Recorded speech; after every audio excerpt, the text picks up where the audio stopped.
लोग कैसे हैं? उम्मीद करता हूँ बहुत अच्छे होंगे और आपकी पढ़ाई भी बहुत अच्छे तरीके से चल रही होगी।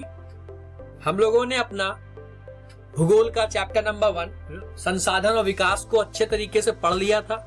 उसमें जो इम्पोर्टेंट टॉपिक्स थे, हमने हर एक इम्पोर्टेंट टॉपिक को बहुत अच्छे तरीके से समझने की कोशिश किया था। आज से हम स्टार्ट करने वाले हैं आपके ज्योग्राफी का, भूगोल का दूसरा अति महत्वपूर्ण चैप्टर जल संसाधन, जिससे आपके एग्जाम में क्वेश्चन बनने की पॉसिबिलिटी, संभावना बहुत है। सर्टेन टॉपिक्स, कुछ एक सीमित टॉपिक हैं जो इसमें भी आपके एग्जाम में बहुत पूछे जाते हैं, और ये मान के चलिएगा बेटा ये बात, एक मैप का क्वेश्चन इससे जरूर पूछा जाएगा। एक नंबर में मैप का क्वेश्चन डैम से रिलेटेड आपको 100% पूछा जाएगा। ठीक है, चैप्टर आपका कौन सा है? जल संसाधन। शुरुआत करते हैं बच्चों हम लोग इस चैप्टर के बारे में। जिन चीजों को बताता जा रहा हूं अच्छे से सुनते जाइएगा, समझते चलिएगा।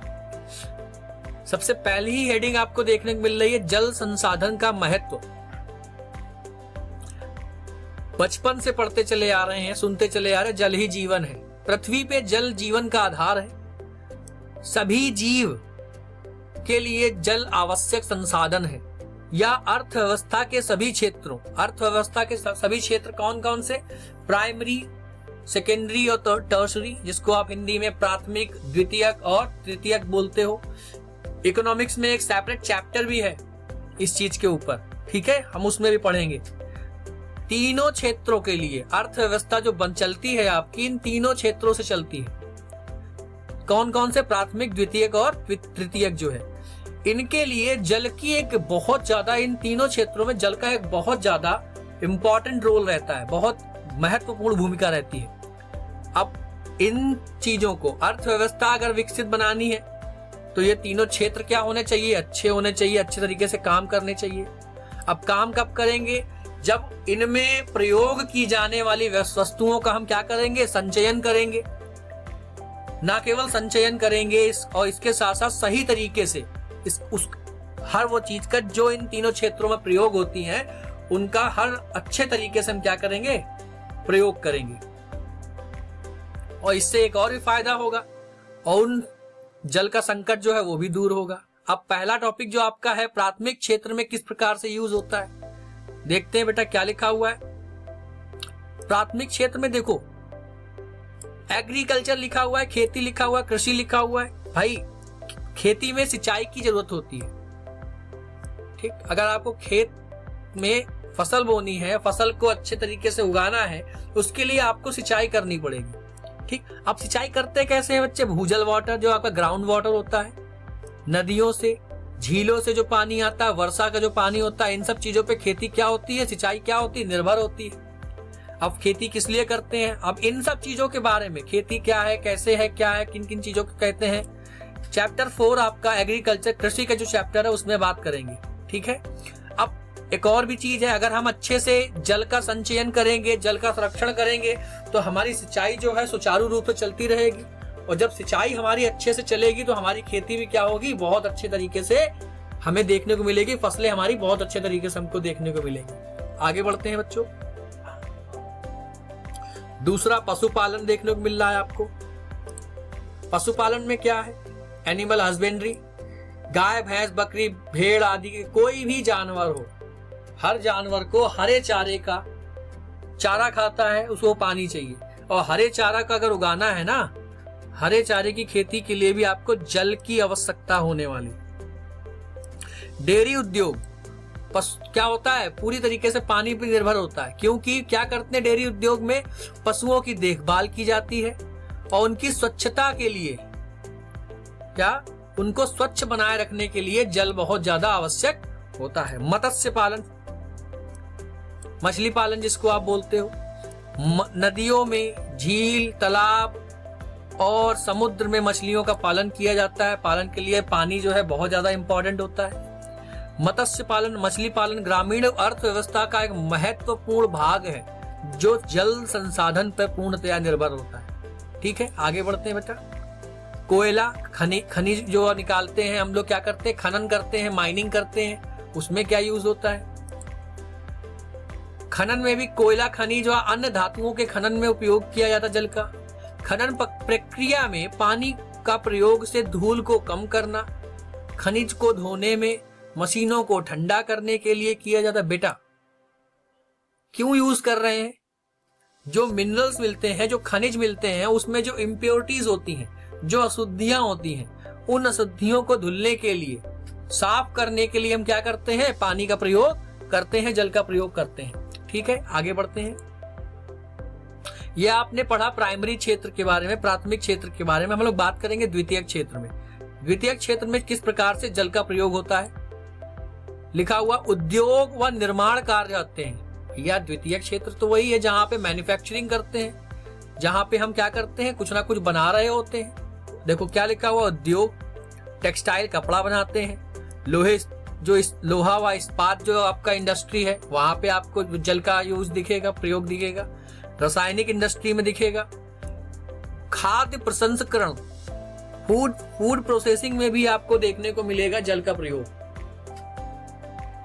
इन उद्योगों में जल का उपयोग कच्चे माल की सफाई, उत्पादन प्रक्रिया, मशीनों को ठंडा करने में और उत्पादों को धोने में किया जाता है।